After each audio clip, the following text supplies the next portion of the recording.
Hi everybody. जैसा कि आपने सुना है कि एनसीआईएसएम न्यू दिल्ली ने एक नोटिफिकेशन जारी किया है कि अब के बाद जो भी स्टूडेंट पास आउट होगा, यानी कि आयुष पैथी से, यानी कि चाहे वो आयुर्वेद का हो, चाहे यूनानी का हो, या सिद्धा का हो, या सोवारिप्पा का हो, उन्हें अगर अपनी प्रैक्टिस शुरू करनी है, क्लिनिकल प्रैक्टिस शुरू करनी है, नर्सिंग होम खोलना है या क्लिनिक करना है, तो उसके लिए उन्हें एक टेस्ट से होकर गुजरना होगा, जिसको उन्होंने नेक्स्ट का नाम या एग्जिट टेस्ट का नाम दिया है। इसको सुनकर और पढ़कर स्टूडेंट्स के अंदर एक बहुत अजीब सी खलबली मची हुई है।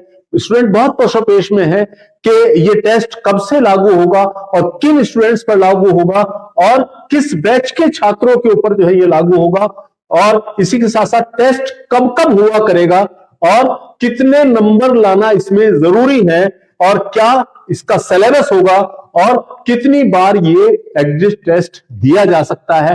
तो इसी तरह के बहुत सारे सवालात जो है वो स्टूडेंट्स के मन में उभर रहे हैं, उनको परेशान कर रहे हैं। तो आज हम जो आपके सामने लेकर आए हैं, आज हम उसी को क्लियरिफाई आपके सामने कर रहे हैं कि एनसीआईएसएम न्यू दिल्ली ने ये नोटिफिकेशन 2020 में, यानी कि एनसीआईएसएम एक्ट 2020 में ये क्लियर कर दिया था कि आने वाले वक्त में तकरीबन 3 सालों के अंदर जो है एक टेस्ट हुआ करेगा, जो कि आपका प्रैक्टिस के लिए, यानी कि लाइसेंस लेने के लिए प्रैक्टिस की, तो ये टेस्ट क्लियर करना जरूरी होगा।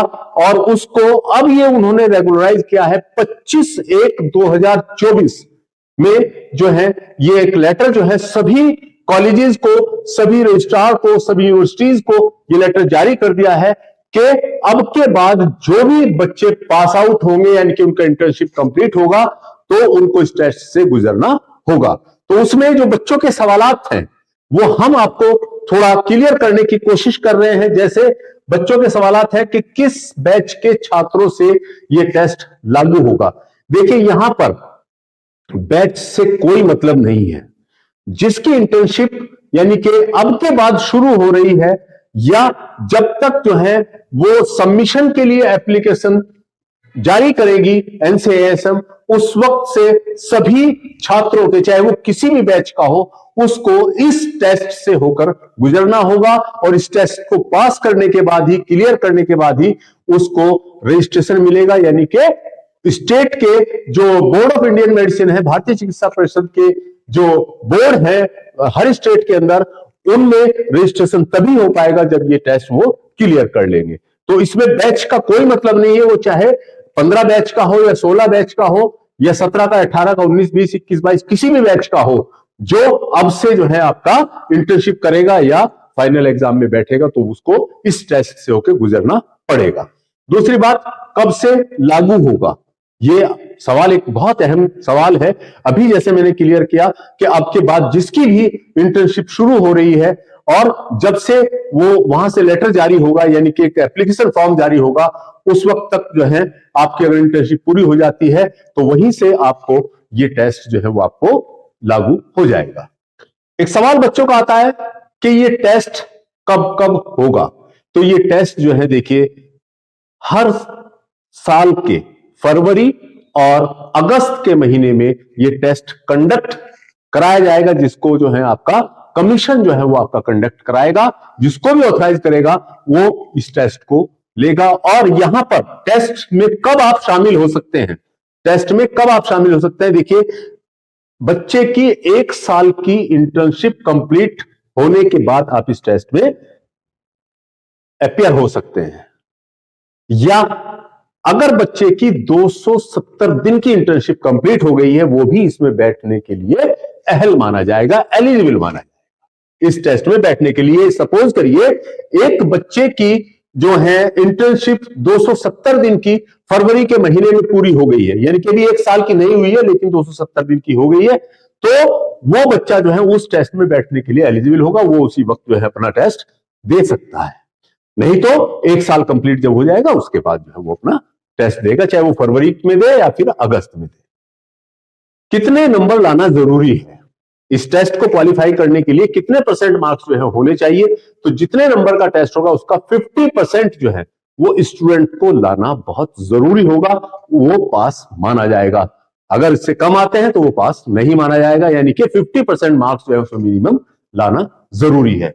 इसके साथ साथ इसका क्या सिलेबस होगा, देखिए इसमें सिलेबस यानी कि सवालात स्टूडेंट पूछते हैं कि क्या क्या आएगा, तो इसमें मोस्ट कॉमनली जो है जो सवालात इसके अंदर आएंगे वो सवालात आएंगे क्लिनिकल प्रैक्टिस और मेडिको लीगल केसेस के बारे में, यानी कि खास तौर से आपको जो है जो क्लिनिकल सब्जेक्ट्स हैं, जैसे आपका पैथोलॉजी है, आपका क्लिनिकल मेथड है और आपका मेडिसिन वगैरह है, तो ये सब्जेक्ट आपके क्लियर हो। इसी के साथ साथ जो है आपका मेडिकल जूरिस्प्रूडेंस एंड टॉक्सिकोलॉजी, जिसमें आपको मेडिको लीगल केसेस के बारे में पूरी तरह से जानकारी हो।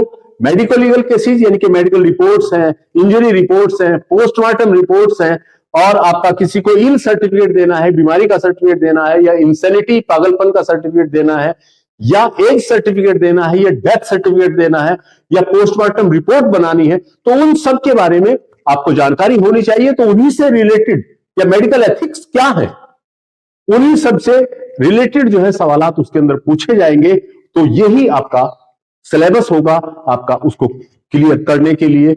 इसमें से मोस्ट कॉमनली सवालात जो है वो आपके आएंगे। कितनी बार दे सकते हैं ये टेस्ट, स्टूडेंट्स के ये भी सवाल आते हैं कि ये टेस्ट अगर मान लो क्वालिफाई नहीं हो रहा है तो उसको कितनी बार दे सकते हैं। अभी तक इसकी कोई लिमिट तय नहीं की गई है कि वो कितने एग्जाम दे सकते हैं, एक भी हो सकते हैं, दो भी, तीन भी, चार भी, पांच भी, छह। अभी तक कोई लिमिट जो है इसकी क्लियर नहीं हुई है। तो आयुषपैथी के तमाम स्टूडेंट्स आगाह रहे इस बात से, जानकार रहे इस बात से कि अब उनको एग्जिट टेस्ट से होकर गुजरना है। चाहे वो आयुर्वेद के स्टूडेंट हो, चाहे यूनानी के स्टूडेंट हो, या होम्योपैथिक के स्टूडेंट हो, या सिद्धा के स्टूडेंट हो, या सोवा रिगपा के स्टूडेंट हो, सभी को इस टेस्ट से होकर गुजरना होगा। तो यहां पर देखिए मैंने एग्जिट टेस्ट से रिलेटेड बहुत सारे सवालों के जवाब आपको क्लियर करने की कोशिश की है। फिर भी अगर कोई सवाल आपके जहन में रह गया है, कोई किसी तरह की बात आप समझना चाहते हैं या पूछना चाह सकते हो, तो आप हमारे कमेंट बॉक्स में डाल सकते हैं और हमें कमेंट कर सकते हैं, सवाल कर सकते हैं। और अगर आपको हमारा ये वीडियो पसंद आया हो तो लाइक, शेयर, सब्सक्राइब जरूर कीजिए।